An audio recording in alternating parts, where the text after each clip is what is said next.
마을 변두리 냇가 산자락에는 한 채 외딴 집이 있었다. 오랫동안 빈집으로 방치되어 있던 그곳에 젊은 대장장이와 한 여인이 이사를 왔다.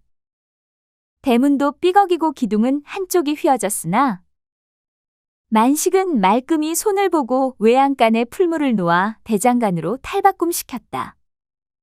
장날이 되자 만식은 장터 구석진 곳에 작은 좌판을 펴고 칼과 호미를 내놓았다. 이보게, 여기서 좌판을 펴도 되는 겐가? 건장한 왈패 하나가 비죽이 웃으며 다가왔다. 자리세는 내고 장사를 해야지, 안 그런가? 만식은 잠시 말없이 그들을 바라보다가 천천히 일어섰다.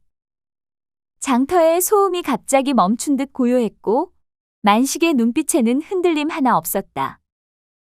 자리세라. 하면 얼마를 내면 좋겠는가? 만식이 덤덤히 물었다. 목소리는 낮았으나 묘하게 울림이 있어 듣는 이를 긴장케 했다. 그야 대장간이면 무겁고 단단한 것들을 파는 곳 아니겠소? 묵직하게 하루 세냥만 받겠네.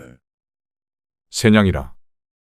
만식은 천천히 고개를 끄덕이며 좌판 아래 있던 무거운 망치를 들어 올렸다. 그 묵직한 쇳덩이가 반짝이며 햇빛을 받자 웃음소리는 점점 잦아들었다. 만식이 망치를 휘두르며 한 발짝 앞으로 나섰다. 한 놈은 장터 바닥에 널브러졌고 나머지 두 놈은 질겁하며 도망가려 했다. 그러나 만식은 전광석화처럼 그들의 다리를 후려쳐 바닥에 눕혔다. 구경꾼들이 환호성을 내질렀다. 형님, 제발 살려주십시오.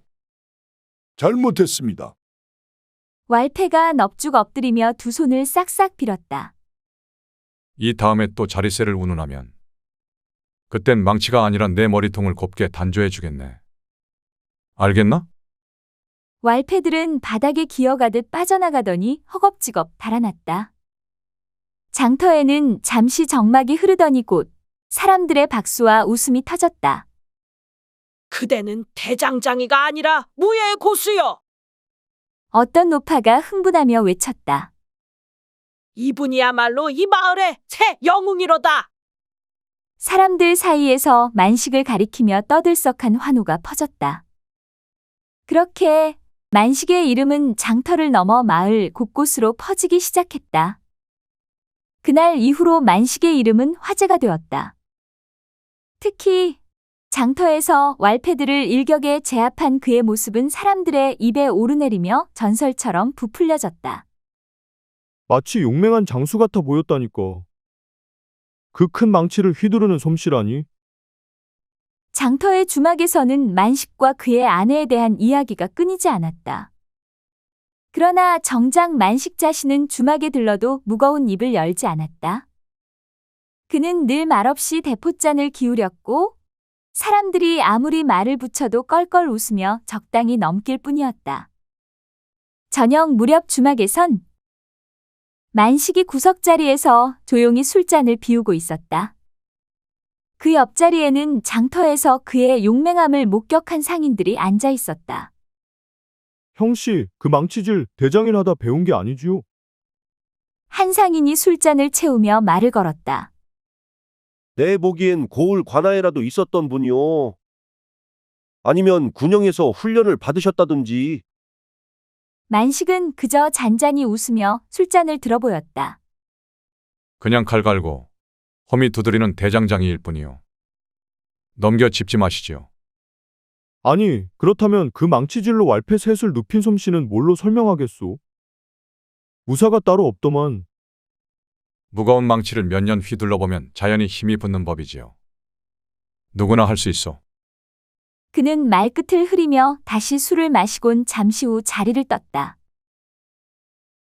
그런데 말이야, 더 형씨 마누라가 말을 못한다는데?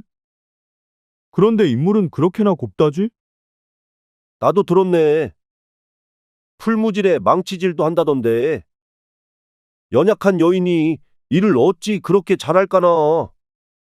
아무튼 참 궁금한 인물일세. 어느 날 만식은 대장일로 만든 연장을 한 보따리 짊어지고 외장길에 나섰다. 날은 잔뜩 흐려 있었고 낮부터 내리던 비가 밤까지도 멈추지 않았다. 장맛비는 추적추적 내렸고 산자락을 흐르는 개울물 소리가 마치 천지를 울리는 듯했다. 안에서는 아내가 홀로 풀물을 정리한 뒤 잠자리에 들었다. 그때 개울가 외나무다리 위로 어둑한 형체 하나가 모습을 드러냈다. 비에 젖은 옷을 걸친 시커먼 남자가 대장간으로 쑥 들어갔다. 그는 아무런 기척도 없이 안으로 다가가더니 방으로 발을 들였다. 밖에서는 빗소리가 점점 거세졌고 대장간 안의 처절한 몸부림은 외나무다리를 넘어 전달되지 못했다. 남자는 자신의 욕심을 2번이나 채운 뒤 만족스러운 듯 바지춤을 추스르며 나왔다. 그는 비열하게 웃으며 대장간을 나와 발걸음을 옮겼다. 칠흑 같던 밤은 어느새 빛이 트기 시작했고 멀리서 새벽을 알리는 닭 울음소리가 들려왔다. 자네, 이 밤중에 대장간에 홈이라도 사러 왔는가? 갑작스러운 목소리에 남자는 화들짝 놀랐다. 건너편에서 약재상 오씨가 비실비실 웃으며 나타난 것이다. 남자는 허둥지둥 말을 얼버무리며 몸을 돌렸다. 자네는 대장장이 곽 씨한테 단단히 얻어맞았던 그놈들 중 하나구먼. 황 부자의 막내 아들 아니요? 오씨는 날카롭게 말하며 남자를 노려보았다. 황 장고는 얼굴이 새하얗게 질렸다. 그는 어찌할 바를 몰라 더듬거리며 외나무 다리를 빠르게 건너 달아났다. 그러나 이미 그를 본 이가 있다는 사실은 그의 등 뒤로 식은땀을 줄줄 흐르게 만들었다. 그 비극적인 밤은 사람들에게 알려지지 않은 채 긴 여운만을 남긴 채로 조용히 지나갔다. 하지만 장곤의 겁에 질린 얼굴과 오씨의 비웃음은 또 다른 갈등을 예고하고 있었다. 약재상 오씨가 자신을 목격한 순간부터 그의 삶은 마치 올가미에 걸린 짐승처럼 옴짝달싹할 수 없게 되었다. 아무 말 없이 장곤의 행동을 지켜보고 있었지만 그 침묵이 더 큰 압박으로 다가왔다. 장터 한복판, 오씨는 장곤을 발견하고 성큼성큼 다가왔다. 장곤은 그를 보자마자 얼굴이 새파랗게 질리며 도망칠 궁리를 했다. 그러나 오씨는 이미 그의 앞에 서 있었다. 이봐, 황도련님. 얼굴이 왜 그리 창백하시오? 몸이 불편한가? 날 보니까 오금이 막 저리는가? 오씨는 여유롭게 물으며 장곤의 어깨를 두드렸다. 내가 부탁하네. 그날 일은 제발 아무에게도 말하지 말아주게. 장곤은 목소리를 떨며 말했다. 느긋한 미소를 지으며 고개를 갸웃했다. 그걸 참으려면 내 입이 얼마나 괴로울지 생각해 보았소. 하지만 내 뒤치닥거리만 한다면 뭐 눈 감아 줄 수도 있고. 며칠 후 장곤이 술을 마시고 있을 때 주모가 다가왔다. 오 씨가 술값을 받으라 합니다. 장곤은 잔을 내려놓으며 헛웃음을 지었다. 또 술값을? 이번엔 얼마나 나왔어? 술값이 너무 많이 나와 장곤은 당황했지만 주모는 해옥값까지 얹어서 요구한 것이다. 장곤은 이를 악물고 돈을 꺼냈다. 참 의리가 있으십니다. 오 씨를 이렇게 도와주시니 마을에서도 소문이 자자하옵니다. 장곤은 분노를 삼키며 자리에서 일어섰다. 그러나 그의 고통은 여기서 끝나지 않았다. 다음 날 오 씨는 장터의 다른 상점에서도 장곤의 이름을 팔았다. 황도련님께서 내 가죽신 값을 대신 내어주신다더군. 참으로 고마우신 분이야. 비단값까지 부탁드린다면 도련님께서 서운치 않으실 것이오. 밤마다 장곤은 이부자리에 누워 온갖 생각에 휘말렸다. 그는 이미 아버지 황부자의 금고에서 몰래 돈을 빼내고 어머니의 폐물까지 팔아 오 씨에게 돈을 썼다. 하지만 끝은 보이지 않았다. 오 씨를 그냥 없애버릴까? 아니면 차라리 내가 스스로 황천길 갈까? 그는 주먹을 불끈 쥐었다. 그의 머릿속은 죄책감과 두려움으로 가득 찼다. 그는 자신이 저지른 일을 감추기 위해 점점 더 깊은 늪으로 빠져들고 있었다. 장고는 무언가를 결심한 듯 했다. 장날 저녁, 장고는 더 이상 참을 수 없었다.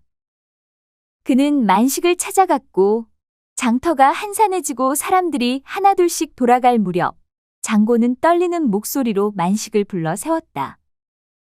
형님, 그때는 죄송했습니다. 주막으로 가십시다. 제가 술 한 잔 올리겠습니다. 만식은 잠시 그를 쳐다보더니 고개를 끄덕였다. 화면 따라가 보지. 주막 한편에서 술이 몇 순배 돌고 만식은 묵묵히 잔을 비웠다. 장고는 점점 더 술에 취해갔고 그의 얼굴은 벌겋게 달아올랐지만 그보다 더 심한 것은 손의 떨림이었다. 형님, 제가 죄를 지었습니다. 장곤이 갑자기 고개를 푹 숙이며 말했다. 만식은 술잔을 내려놓고 그를 뚫어지게 바라보았다. 무슨 죄를 말하는 것인가? 장곤은 눈물을 글썽이며 말을 이었다. 형님, 그날 밤 대장간에서 제가 형님의 부인을 그는 말을 끝내지 못하고 땅바닥에 머리를 박았다. 만식은 잠시 아무 말 없이 그를 바라보았다. 제가 큰 죄를 지었습니다. 형님 손에 죽는 것이 제 업보입니다. 그 뒤로 한참 동안 아무 말도 없었다. 장고는 숨을 죽이고 만식의 대답을 기다렸다. 허허허허. 그런데 갑자기 만식이 껄껄 웃음을 터뜨렸다. 그 웃음은 깊고 호탕했지만 장곤의 귀에는 그 어떤 무서운 꾸짖음보다 더 공포스러웠다. 오히려 내가 고맙네. 장곤은 어리둥절한 표정으로 고개를 들었다. 고맙다니요, 형님? 제가 무슨 말을 드려야 하겠습니까? 분명 큰 죄를 저질렀는데 그 아이는 내 마누라가 아니네. 내 여동생이라오. 장곤은 깜짝 놀라 입을 다물지 못했다. 여동생이라니요? 만식은 담담히 말을 이었는데 내 여동생은 2해 전 시집을 갔다네. 그런데 첫날 밤에 술에 취한 신랑이 합방 중에 숨을 거두었네. 그 충격으로 말을 잃었었고 그 일 이후 내가 그 아이를 데리고 고향을 떠나 여기로 온 게야. 장곤은 입을 열었지만 아무 말도 하지 못했다. 그는 땅바닥에 고개를 다시 처박으며 중얼거렸다. 제가 어찌 이 죄를 씻을 수 있겠습니까? 그러나 만식은 고개를 저었다. 허허. 자네 덕에 내 여동생이 정신을 차렸네. 이제는 말을 하기 시작했지. 그만큼 큰 충격이었겠지만 자네가 이렇게 죄를 뉘우치고 있으니 내 용서하겠네. 장곤은 믿을 수 없다는 듯 만식을 바라보았다. 제가 용서를 받을 자격이 있단 말입니까?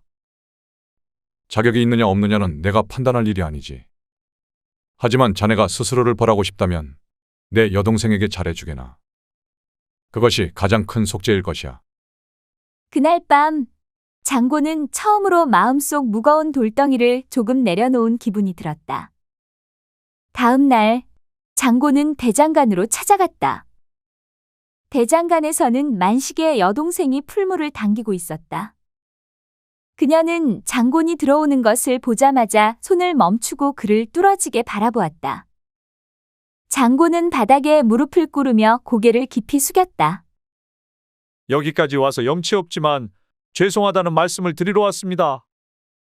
제가 저지른 잘못은 결코 용서받을 수 없을 것입니다. 하지만 제발 한 번만 기회를 주십시오. 만식의 여동생은 잠시 말이 없었다. 그녀의 눈에는 고요한 슬픔과 깊은 생각이 엿보였다. 이윽고 그녀가 입을 열었는데 알겠습니다. 혼례식이 끝난 후 마을 사람들 사이에는 또 다른 이야기가 들려왔다. 약재상 오씨는 더 이상 마을의 모습을 보이지 않았다. 그의 행방을 아는 이는 아무도 없었다. 비가 내리던 그날 오씨가 장곤을 만났던 연유는 뻔했다. 그 역시 대장장이 곽씨가 집을 비우던 날을 알아차렸고 그 시간에 맞춰 대장간을 찾아갔는데 장군이 선수를 친 것이다. 이유를 나중에 알게 된 대장장이는 오 씨를 가만히 둘 이유가 없었던 것이다.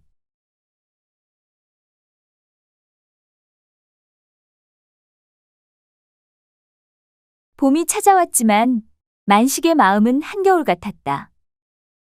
그는 부모님이 남겨주신 논밭을 떠올리며 한숨을 쉬었다. 아침 햇살 아래 흔들리는 벼이삭은 이제 그의 것이 아니었다. 얼마 전 그는 그 땅을 팔아 엽전으로 바꿨다. 이걸로 제대로 한번 벌어봐야지. 논밭 몇 마지기 가지고 평생 사는 건 재미가 없잖아. 그는 스스로에게 그렇게 말하며 엽전을 허리춤에 묶고 노름판으로 나섰다. 하지만 지금 그는 산청 뒷골의 주막방에서 허탈한 표정으로 앉아 있었다. 방바닥 위에는 마지막 남은 엽전 몇 입만 덩그러니 놓여 있었다. 이번 판이면 내가 다 뒤집는다. 만식은 떨리는 손으로 골패를 쥐고 외쳤다. 하지만 그의 목소리에는 자신감보다 초조함이 묻어 있었다. 상대편 사내들은 여유롭게 술잔을 기울이며 만식을 비웃었다. 만식이, 지금 이 판도 자네가 이르면 끝 아니냐? 여기서 그만두게. 그 돈으로 국밥에 탁주나 한 잔해. 끝날 때까지 끝난 게 아니오. 만식은 탁자를 내려치며 골패를 던졌다. 그러나 골패가 뒤집힌 순간 방 안은 환호와 웃음으로 가득 찼다. 풍신이다. 만식이, 자네는 끝났구먼. 상대편 사내가 골패를 쥐며 외쳤다. 만식은 멍하니 탁자를 바라보았다. 손은 허리춤을 더듬었지만 이미 전대는 텅 비어 있었다. 마지막 남은 엽전도 상대편이 쓸어갔다. 말도 안 돼. 이건 뭔가 잘못된 거야. 만식은 떨리는 목소리로 중얼거렸지만 사내들은 비웃음만 흘렸다. 노름파는 운도 실력도 아니야. 돈이 없으면 그만 자리 털고 일어나지. 만식은 주막문을 박차고 나섰다. 차가운 밤 공기가 그의 몸을 애워쌌다. 어두운 길을 비틀거리며 걷던 그는 발길을 멈추고 하늘을 올려다보았다. 부모님께 물려받은 것을 이렇게 잃어버리다니. 내가 무슨 짓을 한 거야? 그는 바닥에 주저앉아 머리를 감쌌다. 모든 것이 허물어진 듯했다. 그날 밤 만식은 허름한 방에 앉아 술잔을 비웠다. 그는 취했지만 머릿속은 멍하기만 했다. 논밭도 다 잃고 이젠 정말 아무것도 없구나. 며칠 후 만식은 동네를 떠돌다가 작은 주막 앞에서 걸음을 멈췄다. 주막 안에서는 익숙한 목소리들이 술기운에 취해 왁자지껄 떠들고 있었다. 문틈으로 새어나오는 이야기는 만식의 귀를 번쩍 뜨이게 했다. 그 판은 정말 대단했지. 아니, 만식이 녀석이 그렇게 쉽게 당할 줄이야. 만식은 문틈에 몸을 숨기고 귀를 기울였다. 그의 이마에는 땀이 송골송골 맺혔다. 그러게 말이야. 그 녀석은 마지막까지도 몰랐을 거야. 우리가 짜고 친 노름판이었다는 걸. 만식의 얼굴이 차갑게 굳었다. 바보 같은 놈. 어디 또 그런 호구 없나?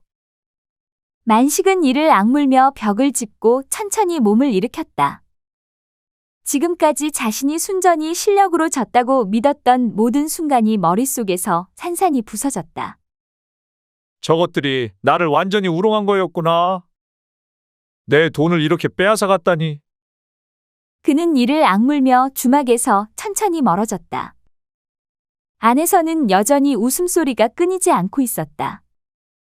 그날 밤 만식은 허름한 방에서 홀로 술잔을 기울였다. 창문으로 새어들어오는 달빛이 그의 얼굴을 비췄다. 짜고 친 노름판이라. 내가 그렇게 당할 줄은 꿈에도 몰랐지. 이대로 물러설 순 없어. 저놈들 내 돈을 그렇게 쉽게 가졌으니 그 대가를 치러야 할 거다. 그는 한참을 고민하며 중얼거렸다. 다시 노름판에 나갈 일은 없겠지. 하지만 그냥 당하고 넘어갈 수는 없어. 내가 누구인지 저놈들에게 똑똑히 알려줄 거다. 나루터 주막집 구석진 방은 골패 소리와 엽전의 쨍그랑거림으로 가득 찼다. 자욱한 연기 속에서 관솔불 하나가 희미하게 흔들리며 노름꾼들의 얼굴은 아지랑이처럼 흐릿하게 보였다. 그러나 골패를 잃는 눈만큼은 모두 날카로웠다. 오늘은 내가 이길 차례 아닌가? 돈놀이 최부자가 비웃으며 엽전 몇 잎을 손가락으로 튕겼다. 최부자 나으리. 돈이 많다고 손끝이 가벼워졌습니까? 이런 날은 욕심을 좀 내려놓는 게 좋을 겁니다. 다들 말은 잘한다니까. 하지만 이건 어찌하나 이번 판도 내가 가져갈 듯싶소. 자신만만하게 골패를 돌리며 탁자 위로 몸을 기울였다. 그때였다. 쾅하며 문짝이 박살나며 방 안에 진동이 울렸다. 포졸 하나가 방망이를 번쩍 들고 들어섰다. 무엇들 하는 게냐? 이놈들아, 모두 머리를 조아리지 못할까? 포졸의 벼락 같은 목소리에 방 안이 얼어붙었다. 노름꾼들은 허둥지둥 바닥에 엎드렸다. 저희는 그저 불러들어온 손님일 뿐이옵니다. 제발 목숨만 살려주시오. 포졸은 방망이를 어깨에 걸치고 천천히 걸음을 옮기며 노름꾼들을 노려보았다. 내일 해 뜨면 모두 동원으로 모이렸다. 한 놈이라도 빠지면 방망이 맛을 보게 될 것이야. 노름꾼들의 얼굴이 순식간에 하얗게 질렸다. 이건 단순한 오해이옵니다. 그 판도는 제 돈으로 재미삼아. 최부자가 말을 꺼내자 포졸은 코웃음을 치며 크게 소리쳤다. 오해라니, 이놈! 법을 어긴 자에게 처벌만 있을 뿐이다. 포졸은 판돈을 몽땅 쓸어 자루에 담더니 문을 박차고 쏜살같이 사라졌다. 방 안은 깊은 침묵에 휩싸였다. 서로의 얼굴을 보던 노름꾼들 사이에서 누군가 작게 중얼거렸다. 저 포졸 말인데 표식이 없었던 것 같소. 맞소. 그리고 육모방망이도 관아에서 쓰는 것이 아닌 듯. 순간 모두가 같은 생각을 하며 눈을 마주쳤다. 도둑놈이다. 외침이 방 안을 울렸지만 이미 때는 늦었다. 가짜 포졸, 아니 떠돌이 노름꾼 만식이는 나루터로 달렸다. 이미 한 척뿐인 나룻배에는 뱃사공이 기다리고 있었다. 이봐, 어서 노를 저으시게. 까딱하면 황천길 가겠네. 뱃사공이 황급히 노를 저으며 배가 강을 건너기 시작했다. 쪽배가 물살을 가르며 나아가자 멀리서 노름꾼들의 외침이 들려왔다. 잡아라. 저놈을 잡으란 말이다. 늦었다. 이놈들아. 이 돌은 이미 내 것이야. 만식이는 손에 쥔 엽전 몇 잎을 뱃사공에게 던져주며 말했다. 자네 고생했으니 가지시게. 하지만 만식이는 거기서 멈추지 않았고 갑자기 손을 뻗어 노를 빼앗아 들더니 강물에 던져버렸다. 내 손발로 헤엄치며 살 길을 찾아라.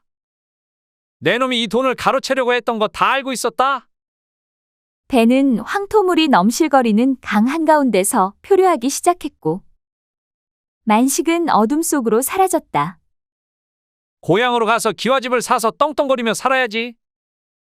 논밭도 사고 일꾼도 쓰고 참한 색시도 없고 말이야. 그 전에 좀 재미 좀 봐볼까나? 어둠살이 내려앉자 만식은 호기롭게 기생집 문을 밀치고 들어섰다. 주모가 바삐 움직이며 상다리가 휘어질 만큼의 요리를 내왔고 이 정도면 만족하시겠습니까? 기생집에서 이만한 상차림은 보통이 아니랍니다. 주모는 자랑스럽게 상을 가리키며 말했다. 잘 차렸소. 이제 재미 좀 봐볼까나? 잠시 후 주모는 곱게 단장한 기생을 데려왔다. 그녀는 얌전한 모습으로 고개를 숙였다. 만식은 술잔을 들다가 그녀를 보자 눈이 휘둥그레졌다. 곱네 고아. 내 꿈에서나 기생집 구경을 했는데 주모는 옆에서 때를 놓치지 않고 만식에게 귓속말을 속삭였다. 술잔만 받으시면 스문양이요. 하지만 머리를 올려주시려면 2,000냥을 준비하셔야 합니다. 만식은 잠시 머뭇거리다가 고개를 끄덕이며 말했다. 좋소. 일단 술잔부터 받겠소. 술을 마시며 천천히 생각해보리다. 기생은 얌전히 술잔을 따랐고 만식은 한 잔 두 잔 술을 비우며 그녀를 쳐다보았다. 술이 거듭될수록 그녀의 고운 얼굴과 조신한 행동에 감탄이 더해졌다. 허허, 보통 미인이 아니구먼. 이리 고운 여인이 조신하기까지 하니 내 오늘 제대로 된 선택을 했소.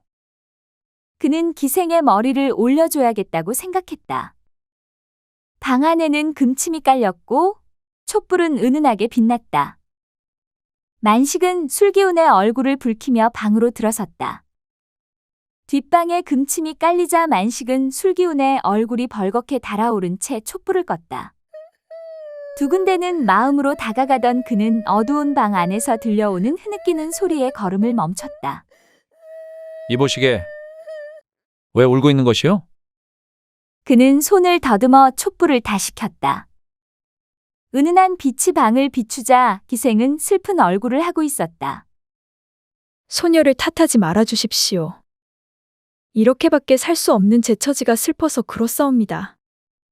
만식은 갑작스럽게 술기운이 가시며 허리춤을 고쳐 잡았다. 내가 술이 취해 흥에 겨워도 이 상황에서 그냥 넘길 수는 없구먼. 어찌된 사연인지 말해보시오. 그녀는 눈물을 훔치며 천천히 입을 열었다. 소녀는 본디 한양에서 자랐사옵니다. 그러나 사화에 휩쓸려 어머니는 돌아가시고 아버지는 귀양을 갔사옵니다. 오라버니 두 분은 옥살이를 하고 있고 여동생은 이모댁에 몸을 숨겨 아버지와 오라버니의 옥바라지를 하고 있사옵니다. 만식은 말을 잇지 못한 채 잠시 멍하니 그녀를 바라보다가 이내 물었다. 그럼 그대는 어찌 이곳까지 오게 되었소? 정녕 다른 방도가 없었단 말이오? 색시는 고개를 숙이며 떨리는 목소리로 말했다. 소녀는 정혼을 약속한 사람이 있었사옵니다. 그러나 아버지의 귀양과 집안의 몰락으로 1,500냥에 이곳으로 팔려오게 되었사옵니다. 만식은 생각에 잠겼다. 그는 술기운이 남아있던 정신을 차리며 진중한 목소리로 말했다. 내가 비록 떳떳하지 못하게 이 돈을 벌었지만 오늘 같은 밤을 맞이하리라고는 생각도 못했소. 내가 그대의 손목 하나 잡지 않으리다. 밤새도록 그대의 사연이나 들어보겠소. 방 안의 촛불은 기울어졌고 두 사람은 밤이 새도록 이야기를 나누었다. 만식은 자신의 과거와 고향에 대한 이야기를 털어놓았고 그녀는 눈물로 얼룩진 자신의 인생을 털어놓았다. 동이 트자 만식은 묵직한 전대를 꺼내 2,000냥을 그녀의 치마폭에 던졌다. 이 돈으로 이곳을 떠나시오. 내가 부자는 아니지만 이 정도는 도울 수 있겠소? 그녀는 깜짝 놀라며 만식을 바라만 볼 뿐이었다. 받으시오. 어차피 없었던 돈이라 여기겠소. 그리고 어제 밤의 이야기는 내게 술보다 훨씬 값진 시간이었소. 그는 이른 아침빛 아래 기생집을 나섰다. 그의 허리춤에는 여전히 500냥이 남아있었다. 만식은 흘길을 따라 고향으로 발걸음을 옮겼다. 그 후 조정에서는 반전이 일어났다. 억울하게 몰락했던 집안들이 명예를 되찾기 시작하면서 사화로 인해 고통받았던 사람들의 삶이 하나둘씩 제자리를 찾아가고 있었다. 이듬해 봄 따스한 햇살 아래 만식은 고향 땅에서 쟁기질을 하고 있었다. 새로 구입한 논밭은 너른 평야였고 그는 땀방울을 흘리며 흙냄새를 맡고 있었다. 그가 소를 몰아 한참 쟁기를 당기고 있을 때였다. 먼지바람과 함께 말발굽 소리가 들려왔다. 말과 가마를 탄 이들이 천천히 다가오고 있었다. 그는 그저 지나가는 행인인가 싶어 다시 고개를 숙였으나 이내 낯익은 얼굴이 시야에 들어왔다. 누구였더라? 만식은 놀란 표정으로 고개를 갸웃했다. 가마에서 내려오는 이는 다름 아닌 그 기생 처자였다. 그녀는 가마에서 내려 만식을 아련하게 쳐다보았다. 아니, 어찌 이곳까지? 그간 잘 지내셨소? 그녀는 부드러운 미소로 고개를 끄덕였다. 날이 덕분에요. 그런데 어찌 이곳에? 무슨 볼일이라도 있어? 나리를 뵈러 왔습니다. 나를 말이오? 그녀는 그간의 일들을 풀어놓았다. 제가 한양으로 올라가 약혼자를 찾았으나 그 사람은 이미 다른 여인과 혼례를 올린 후더이다. 만식은 그녀의 말에 잠시 침묵했다. 색시는 이어서 말을 이었는데 그래서 이제는 이곳으로 내려와 새로운 시작을 하려 합니다. 그 시작을 함께 해 주실 수 있으시겠습니까? 만식을 황당했지만 그 기쁨을 감출 수가 없었다. 내가 마다할 이유가 있겠소. 산청 마을은 떠들썩했다. 만식과 색시는 성대한 혼례를 올렸다. 마을 사람들은 모두 나와 이들의 앞날을 축복했다. 내 비록 못된 짓을 해 돈을 가졌었지만 그 돈이 값지게 쓰여져서 너무 다행이오. 다시는 못난 일을 하지 않겠소? 다 이해합니다, 서방님. 그날 밤 산청의 하늘은 유난히도 맑았다. 억울한 사연도 힘겨운 시간도 결국 지나가고 사람의 진심은 서로를 이어주는 다리가 되었다. 삶은 잃어버린 것을 되찾는 여정일지라도 나누어진 온정은 결국 더 큰 희망으로 돌아온다.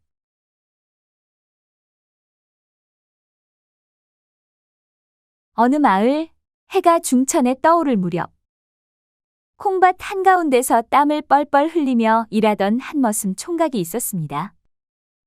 나이는 40을 넘겼으나 가난 탓에 장가도 가보지 못한 신세였죠. 망태기를 메고 콩을 뽑던 총각은 이따금 하늘을 보며 한숨을 내쉬었습니다. 에고, 이놈의 팔자야. 콩대나 뽑고 평생을 살다 끝나는 거 아니냐? 하늘도 무심하시지. 이런 나에게 기적이란 게 있을런가? 그러던 중 먼 길을 걷던 스님이 총각의 콩밭을 지나가게 되었습니다. 스님이 멈춰서며 말을 걸었습니다. 보시를 한번 해주실 수 있겠소? 길이 험하니 목이 말라 견디기 어렵습니다. 총각은 손에 든 콩을 내려놓고 어리둥절한 표정으로 물었습니다.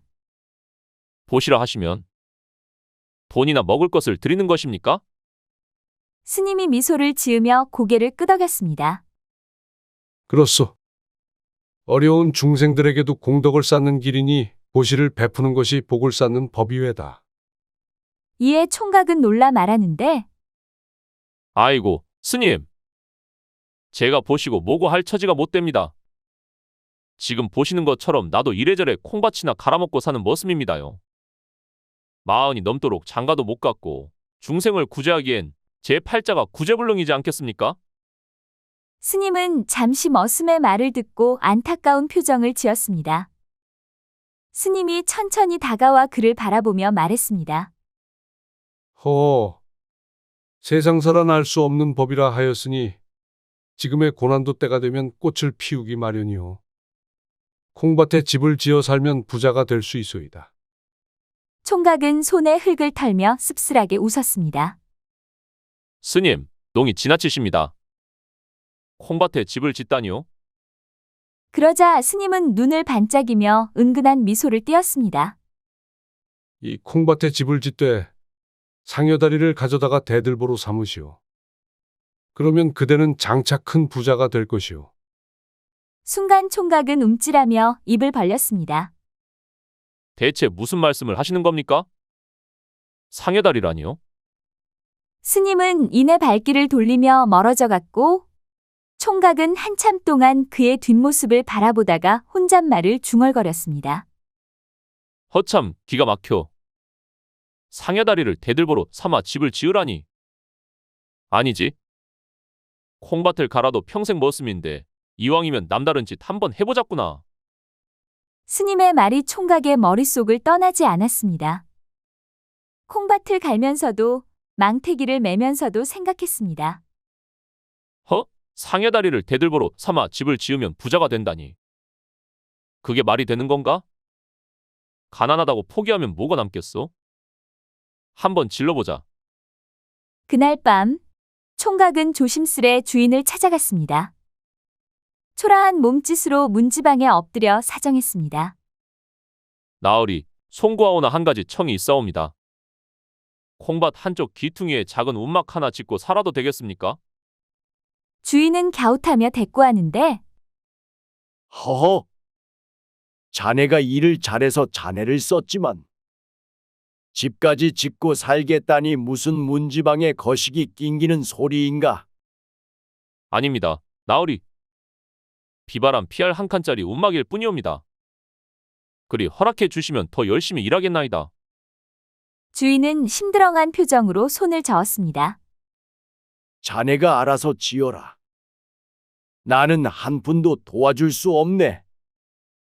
허락을 받은 총각은 날이 밝자마자 움직였습니다. 하지만 문제는 상여다리였습니다. 애를 써 상여다리를 끌고 콩밭으로 돌아왔고 상여다리를 대들보로 삼아 간신히 집다운 모양을 갖췄습니다. 이듬해 봄, 머슴 총각의 움막은 허름했지만 나름대로 살림살이를 꾸리고 자신만의 보금자리에 만족하며 살고 있었습니다. 어느 날 하늘이 갑자기 흐려지더니 비가 쏟아졌습니다. 총각은 움막 안에서 빗소리를 들으며 한숨을 내쉬고 있었는데 에휴, 돈도 없고 장가도 못 가고 하늘도 참 무심하시지. 비까지 이렇게 쏟아지니 마음이 더 울적하구먼. 그때 비를 맞으며 어디선가 여인이 하나 총총 걸어오는 것이 보였습니다. 젖은 옷을 부여잡은 여인은 움막 앞에서 서성이다가 조심스레 소리쳤습니다. 이 비가 너무 거센데 잠시 피할 수 있겠습니까? 낯선 여인이 떨고 있는 것을 보고는 얼른 손짓했습니다. 어서 들어오시오. 이 작은 움막이라도 비는 피할 수 있소? 여인은 움막 안으로 들어와 다리를 오므리고 앉았습니다. 총각은 어색한 미소를 지으며 소쿠리 속에 남아있던 콩을 내밀었습니다. 마땅한 게 없어 미안하오. 콩이라도 드시겠소? 여인은 콩을 보며 푹하고 웃음을 터뜨렸습니다. 고맙소이다. 비 피하려다 먹을 것까지 얻으니 송구하오. 비는 좀처럼 그칠 기미를 보이지 않았고 움막 안에는 어색한 침묵이 흘렀습니다. 총각은 여인을 힐끗 보다가 조심스레 물었습니다. 그런데 어디로 가는 길이었소? 이런 콩밭 근처에 사람이 올 만한 곳이 없을 텐데. 여인은 고개를 숙이며 작게 한숨을 내쉬더니 사실 갈 곳이 없습니다. 집을 떠난 뒤 정처 없이 떠돌다 보니 여기까지 왔소이다. 비록 비를 피해 머물고 있지만 더러운 꼴 보였으니 불쾌하시다면 바로 나가겠소. 총각은 깜짝 놀라며 손을 내저었습니다. 아니요. 그런 말씀 마시오. 이 움막이 비록 초라하긴 해도 비를 피하는 데는 충분하니 편히 있으시오. 정처가 없다 하셨소. 그렇다면 혹여 혼자인 몸이오. 여인은 잠시 머뭇거리더니 고개를 끄덕였습니다. 그렇소이다. 혼자인 몸으로 떠돌고 있어. 총각은 여인의 처지가 자신의 모습과 겹쳐 보여 마음 한구석이 짠해졌습니다. 혹여 주제넘은 말 같지만 나와 함께 살아보지 않으시겠소? 나 또한 이 움막 위에 가진 것은 없지만 함께라면 이보다 더 나은 삶을 꾸릴 수 있을 것이오. 여인은 놀란 눈으로 총각을 바라보다가 이내 잔잔한 미소를 지었습니다. 만약 진심이라면 기꺼이 함께하겠습니다. 그렇게 비 내리던 날 두 사람은 서로의 빈 마음을 채워줄 짝으로 맞이했습니다. 움막은 비록 허름했지만 그곳에는 웃음과 따뜻함이 가득 차올랐습니다. 머슴 총각과 여인은 목화를 심으며 함께 살아가기 시작했습니다. 비록 가진 건 많지 않았지만 서로를 의지하며 살아가는 삶은 그리 나쁘지 않았습니다. 여인은 목화를 잘 돌보며 집안일을 도맡았고 총각은 땀 흘리며 밭을 일구었습니다. 이렇게 살다 보면 언젠가 좋은 날이 오겠지. 부자가 되긴 어려워도 오늘 하루를 무사히 사는 게 제일 큰 복이야. 그러던 어느 날 밤 총각은 밭에서 이상한 인기척을 느꼈습니다. 밖으로 나가니 한 무리의 사람들이 어둠 속에서 무언가를 끌고 가는 것이 보였습니다. 총각은 이상함을 느끼고 조용히 그들을 따라갔습니다. 그들이 멈춘 곳은 총각의 목화밭 한가운데였습니다. 사람들은 커다란 관을 내려놓더니 주변을 두리번거리며 사라졌습니다. 총각은 두려움에 사로잡혀 그 자리에 멍하니 서 있었습니다. 이게 뭐야? 왜 관을 밭에다 두고 가는 거지?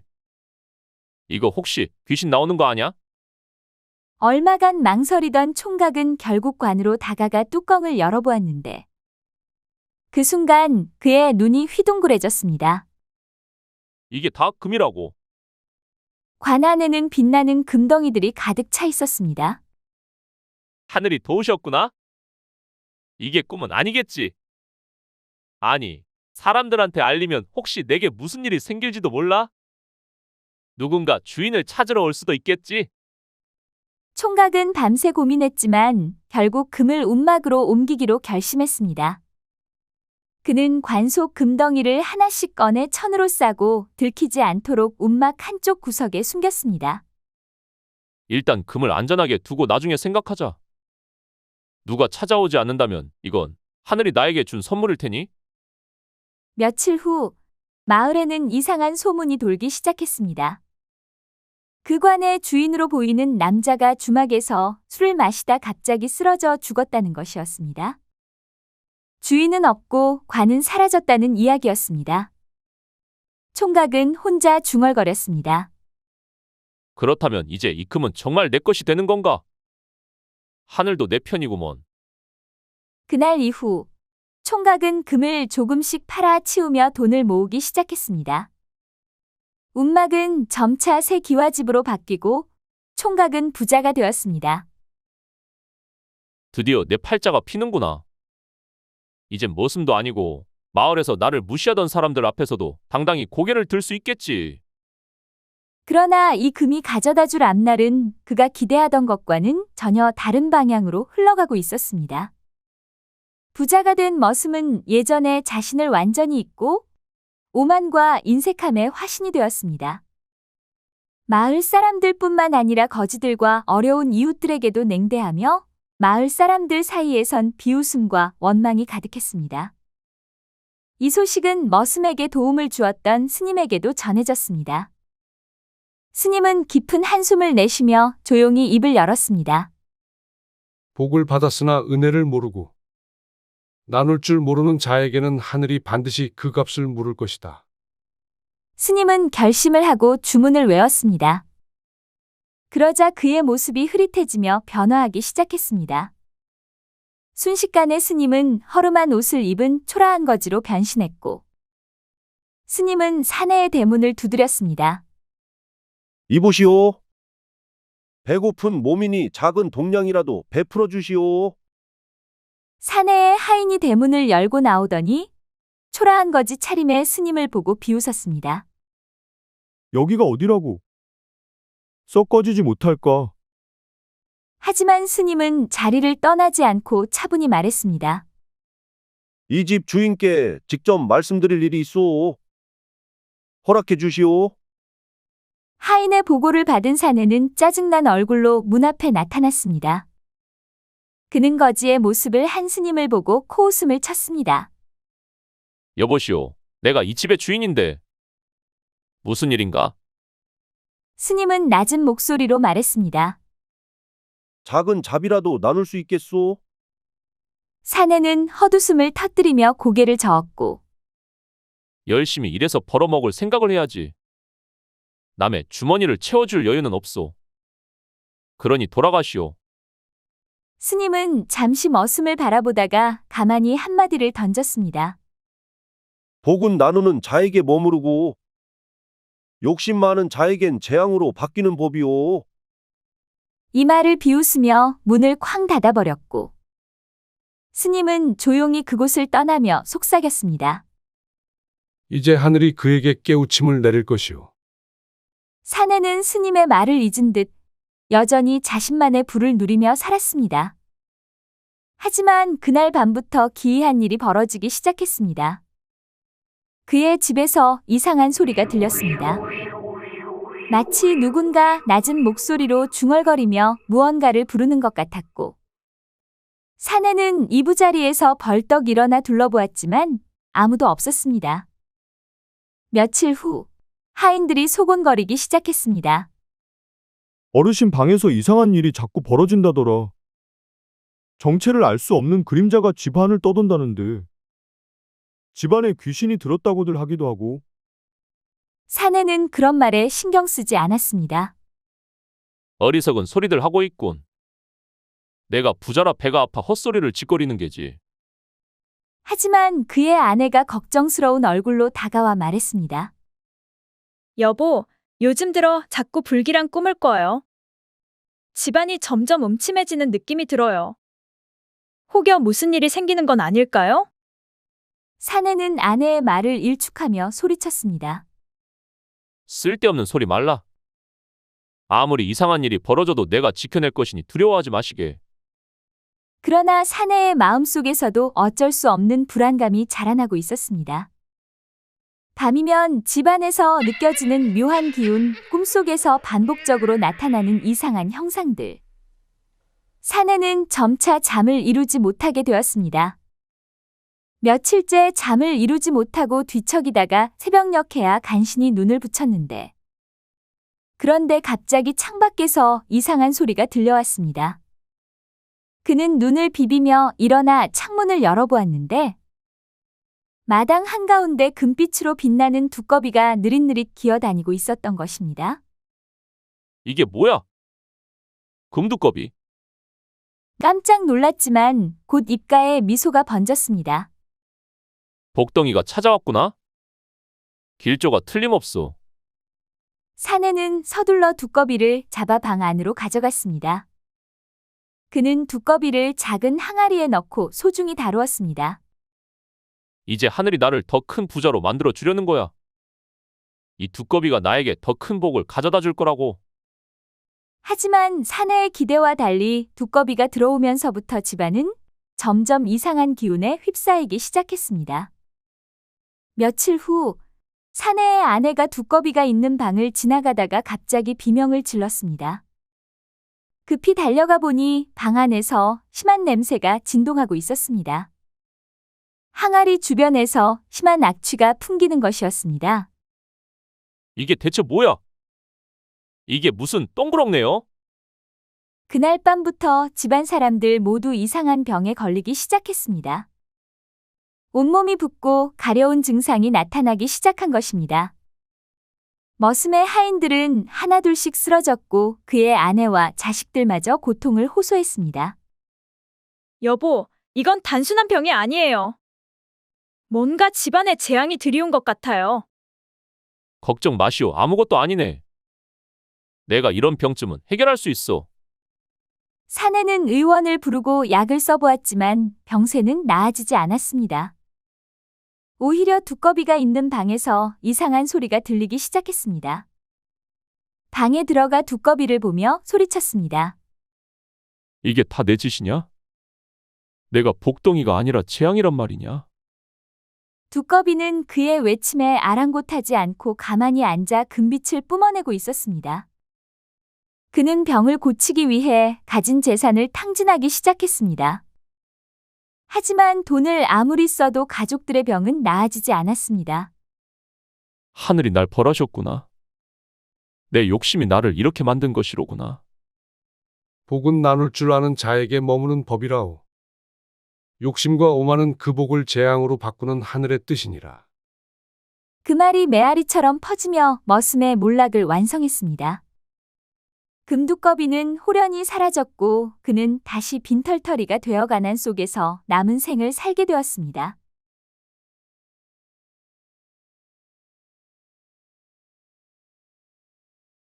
허름한 옷차림에 한나그네가 산길을 터벅터벅 걷고 있었다.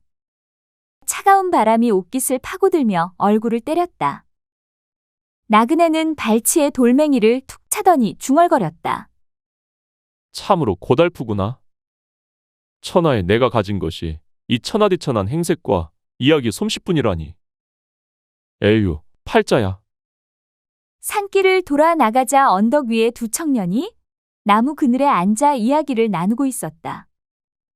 나그네를 보자 한 청년이 고개를 갸웃하며 말했다. 어이, 저기 저 사람 좀 보게.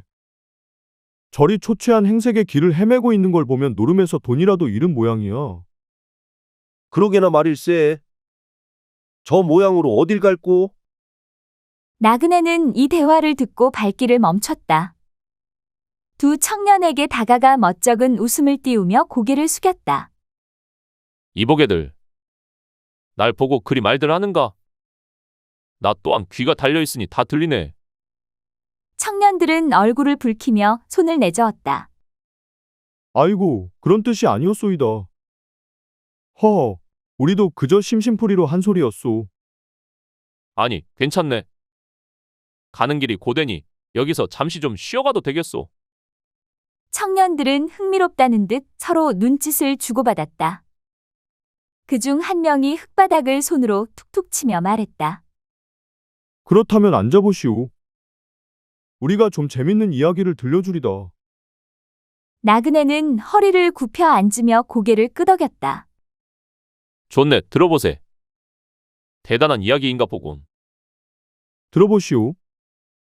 백두산에 까마귀 무리가 있는데 그곳 까마귀를 잡아먹으면 귀신을 볼 수 있다는 말이 있소이다. 나그네의 눈이 휘둥그레졌다. 귀신을 본다고? 아니, 어찌 그런 일이 가능하단 말인가? 백두산에 사는 까마귀는 보통의 까마귀와 다르다지 않소. 검기는 검은데 눈이 희어서 마치 귀신의 혼이 깃든 듯한 모습이라 하오. 그놈을 잡아먹으면 세상에 떠도는 귀신이 보인다지 않소. 그런데 그걸 본다 한들 무엇에 쓰겠는가? 귀신 보아야 무서울 뿐이지. 다른 청년이 끼어들며 손사래를 쳤다. 어허, 모르면 말이나 말지. 귀신을 보면 그놈들 원한을 풀어줘 덕을 쌓을 수 있다지 않소? 그럼 죽어서라도 복을 받을 터. 그리고 재미있지 않겠소? 재미있으려나 모르겠는데. 그런데 그 까마귀를 어찌 잡는단 말인가? 청년들은 고개를 갸웃하며 동시에 입을 열었다. 아, 그건 말이오. 우리도 모르지. 애끼 이 사람아. 우리도 그저 들은 풍월일 뿐이라. 좋네. 내가 백두산에 올라 그 까마귀를 찾아보리라. 재미란 걸 느껴보지 못한 이 나그네가 귀신이라도 보며 웃고 죽겠네. 청년들은 나그네를 바라보며 웃음을 터뜨렸다. 참으로 괴이한 양반일세. 그리 큰 결심을 하다니. 백두산 길이 험하니 몸조심하시오. 험하면 어떠리? 험한 세상을 살았는데 백두산쯤이야 별거 있겠나? 나그네는 활짝 웃으며 길을 나섰다. 두 청년은 뒤를 보며 수군댔다. 저 양반, 진짜 백두산으로 가는 거야? 글쎄. 그나저나 그 소문이 진짜일까나. 나그네의 뒷모습은 저 멀리 산길에 묻혀갔고 그의 머리에는 오직 백두산 까마귀와 귀신에 대한 기대감이 가득했다. 백두산 중턱, 나그네는 비틀거리며 발길을 옮겼다. 험준한 산세에 차가운 바람이 뼛속까지 파고들었다. 사방은 적막했고 까마귀 한 마리 보이지 않았고 나그네는 주저앉아 한숨을 내쉬었다. 에휴. 까마귀는커녕 개미 한 마리 안 보이네. 이것들이 나를 골탕 먹였구나. 그때 어디선가 이상한 소리가 들려왔다. 바스락거림과 함께 무언가 나뭇가지 사이로 움직이고 있었다. 나그네는 움찔하며 주변을 둘러봤다. 누구냐? 사람인가? 짐승인가? 대답은 없었고 나그네는 떨리는 손으로 주먹만한 돌을 집어들었다. 내 평생 아무것도 가진 게 없어도 돌팔매질 하나는 자신 있다. 어서 나오지 못할까? 그러자 나뭇가지 사이에서 검은 그림자가 튀어나왔다. 바로 까마귀였다. 그런데 자세히 보니 까마귀는 눈동자가 흰색이었다. 아니, 저놈이 귀신 보는 까마귀란 말인가? 까마귀는 머리를 갸웃거리더니 나그네를 시체로 착각했는지 어슬렁거리며 그의 근처로 다가왔다. 이놈. 내가 그렇게 약해 보이느냐? 날 죽었다 여기는 것이냐? 까마귀는 천천히 나그네의 어깨에 내려앉았다. 그 순간 나그네는 숨을 멈추고 손에 든 돌을 번개같이 내리쳤다. 이놈아. 내가 여기까지 왔는데 너를 그냥 보낼 줄 알았느냐?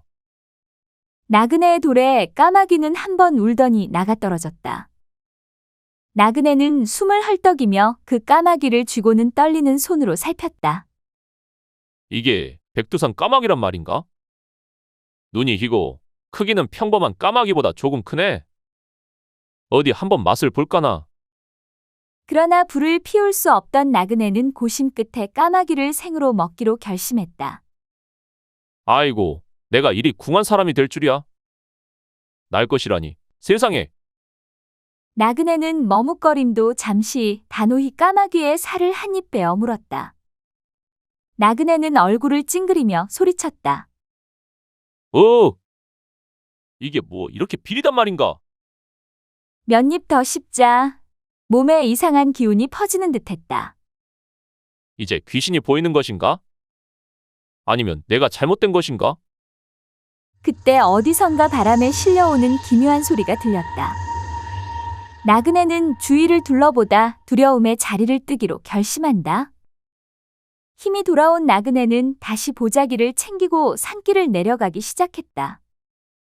귀신이 보인다면 내가 첫 손님을 잘 대접해야지. 자, 귀신님들.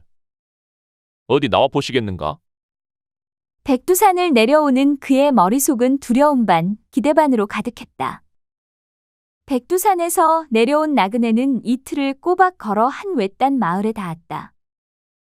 해가 저물어갈 무렵 나그네는 산 아래 작은 기와집에서 희미하게 불빛이 새어 나오는 것을 보고 안도의 한숨을 내쉬었다.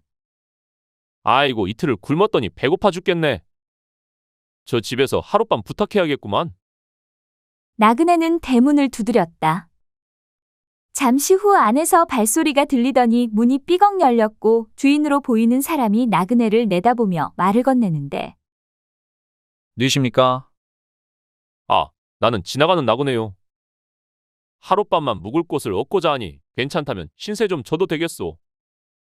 상주는 나그네를 위아래로 훑어보더니 고개를 끄덕였다. 오늘이 하필 제삿날이오만 쉬실 자리쯤은 마련할 수 있겠소. 방 안에서는 제사상이 차려져 있었고 어떤 노인이 잔뜩 찌푸린 얼굴로 앉아 있었다. 그리곤 음식을 먹지 않고 자리를 뜨려 하는 게 아닌가. 이를 유심히 보던 나그네는 주인을 불러 말하는데 여보게, 상주 양반. 상 위의 음식을 살펴보는 게 어떻겠나? 혹시 문제가 있을지도 모르니. 상주는 웬소린가 하고 갸우뚱하더니 상 위의 밥그릇을 열어본 순간 상주의 얼굴이 하얗게 질렸다. 아니, 이건 머리카락이 아닌가? 나그네는 팔짱을 끼고 고개를 끄덕였다. 그러니까 제사상 주인이 화가 났던 모양이로군. 상주는 곧바로 새 밥을 짓고 상을 다시 차렸다. 상주는 그제야 긴 한숨을 내쉬며 제사를 마쳤다. 제사가 끝나고 상주는 나그네에게 술 한 잔을 건네며 고개를 숙였다.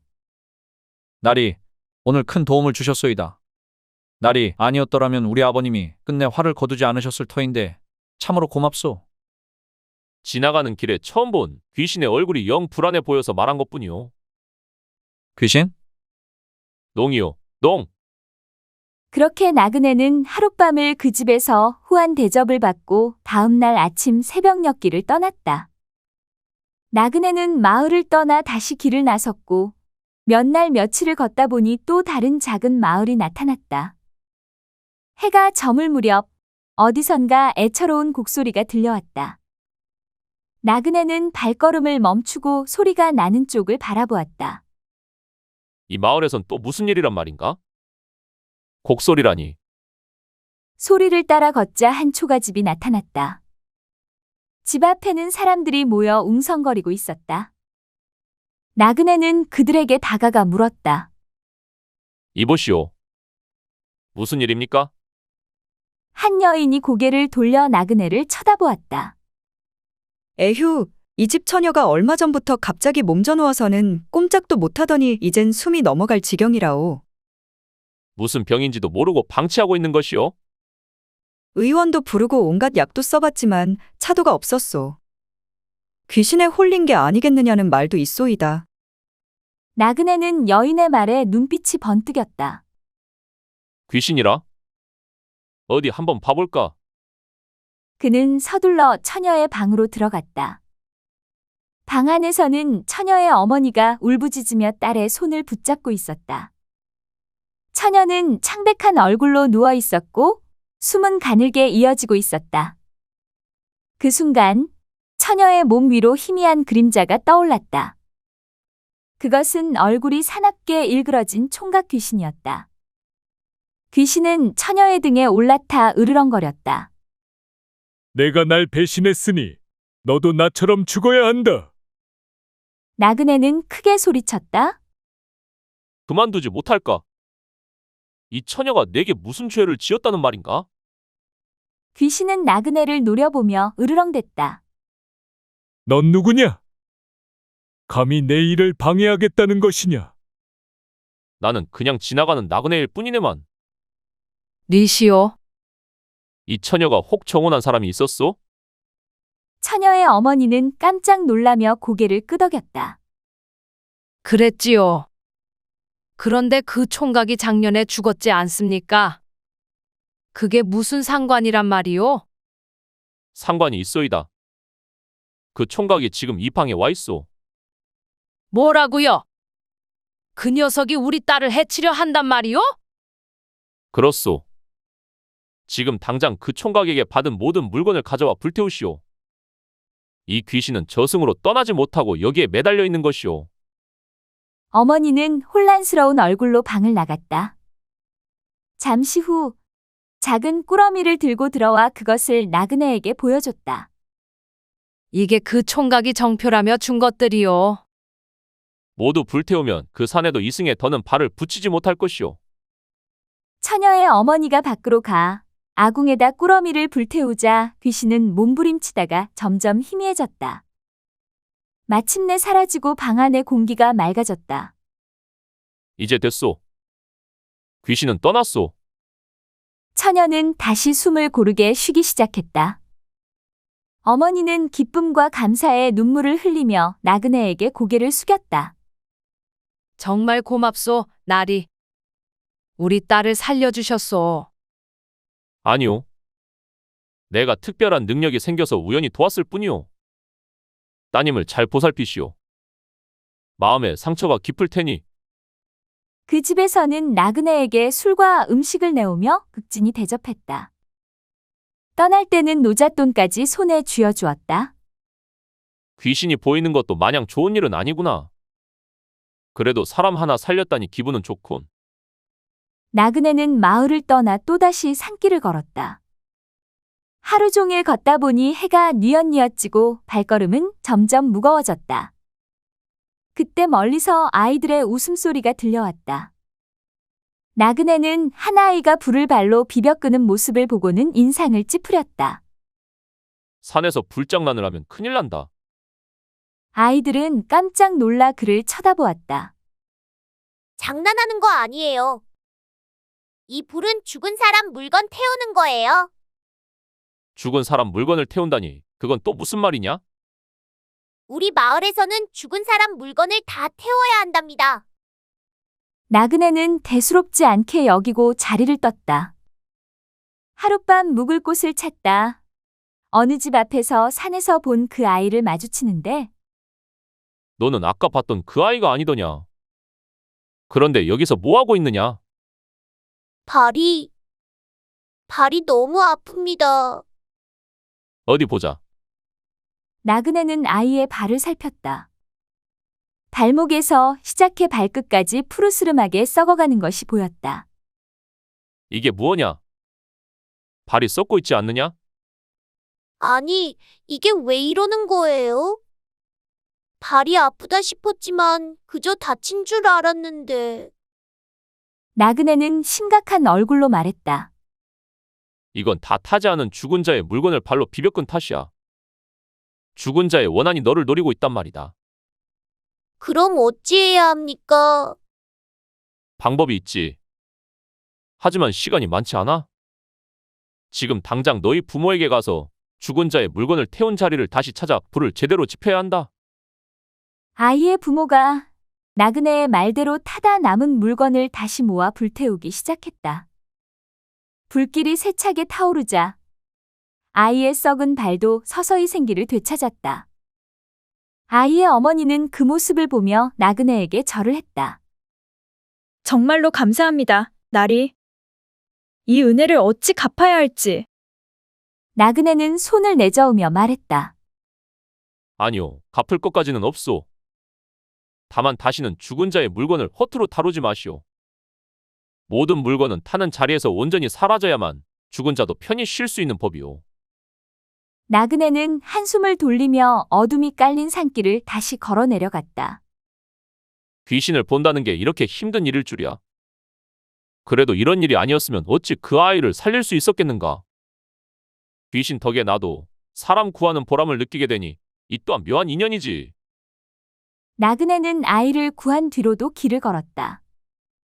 이제는 귀신을 본다는 것이 낯설지 않았고 어쩌면 자신이 이 일을 위해 여기저기 떠돌게 된 것이라고 느끼기 시작했다. 길을 걷다 보니 깊은 숲이 나타났고 그 안에서 어스름한 불빛이 보였다. 이 숲속 한가운데에 불빛이라? 이번엔 또 어떤 인연이 날 기다리고 있을까? 그는 조심스럽게 숲으로 들어갔다. 가까이 다가가자 그곳엔 나무 아래에 웅크리고 앉은 한 남자가 있었다. 그는 머리를 감싸준 채 흐느끼고 있었다. 이보시오, 무슨 일입니까? 왜 이 한밤중에 혼자 이리 슬피 우시오? 남자는 고개를 들어 나그네를 바라봤다. 창백한 얼굴과 슬픔이 어린 눈빛, 그는 서늘한 목소리로 대답했다. 나는 저승도 가지 못하고 떠도는 영혼이오. 내 제삿날조차 잊힌 채 이렇게 떠돌고 있으니 누굴 탓하겠소. 나그네는 그 말에 깜짝 놀라 눈썹을 찌푸렸다. 이거 귀신이군. 그런데 이리 순하게 말하는 귀신은 처음 보네. 대체 무슨 사연이 있길래 떠돌고 있단 말이오? 남자는 한숨을 내쉬며 말했다. 나는 본래 이 마을에서 살던 사람이었소. 부모님께 효도도 다 못하고 병으로 죽었소. 하지만 제삿날이 다가와도 아무도 나를 기억해주지 않았소. 내가 이승을 떠나지 못하는 이유는 바로 그 때문이오. 나그네는 턱을 매만지며 고개를 끄덕였다. 그럼 자네에게 필요한 건 자네 부모에게 정성껏 차려주는 제사란 말이겠구먼. 그렇소. 하지만 부모님께서 나를 잊으셨는지 아니면 그럴 여력이 없는지 모르겠소. 좋네. 내가 너를 위해 직접 찾아가 부모님께 사정을 전하리다. 내가 이리 떠도는 것을 알면 부모님도 마음을 바꿀지 모르지. 정말로 그리해 주시겠소? 내 부모님께 이 말을 전해 주시오. 내가 병들어 고통받던 날도 그리움을 품었던 날도 다 잊었으니 이제는 단지 편히 잠들고 싶다고 말이오. 나그네는 그의 말을 받아들이고 이내 마을로 내려갔다. 숲속 귀신의 말을 따라 그의 부모님이 산다는 집을 찾아가니 그곳은 이미 오래된 폐가처럼 변해 있었다. 마침 그곳을 지나던 노인이 그를 발견하고 다가왔다. 거긴 뭐하러 가시오? 그 집은 아무도 살지 않소. 여기 살던 가족이 어찌 되었는지 아시오? 노인은 고개를 끄덕였다. 그 집 아들은 오래전에 죽었고 부모는 그 충격으로 마을을 떠나버렸다오. 지금은 어디에 있는지도 모른다니 참 안타깝구먼. 나그네는 그 말을 듣고 깊은 고민에 빠졌다. 하지만 그는 곧 결심했다. 그렇다면 내가 그를 위해 제사를 지내야겠소. 노인은 고개를 갸웃하며 물었다. 무슨 인연으로 그 일을 하겠다는 게요? 잠시 스친 인연입니다. 내 떠도는 길에서 만난 또 다른 고달픈 존재일 뿐이오. 내가 그를 만났으니 이 일이 내 일인 게지. 나그네는 조촐한 제사상을 차렸다. 그는 숲속 귀신의 말대로 그의 이름을 부르고 술을 올렸다. 제사를 지내며 말했다. 자네 부모님은 이 자리에 없지만 내가 대신했으니 이젠 마음을 놓고 저승으로 가게 해. 한 사람을 만난 것도 인연이라 하니 내가 마지막 은혜를 베풀었으니 편히 쉬기를 바라네. 제사가 끝나자 숲속 귀신의 모습이 눈앞에 떠올랐다. 그는 편안한 미소를 지으며 나그네에게 인사했다. 이제야 편히 갈 수 있겠소. 고맙소이다. 이 일을 위해 내가 귀신을 보게 된 것이구먼. 길 떠나는 귀신 보는 나그네가 이렇게 원혼도 풀어주고 누군가를 살리고 보낼 수 있으니 나쁘지 않은 팔자라 할 수 있겠군. 그는 보자기를 챙겨들고 다시 길을 떠났다.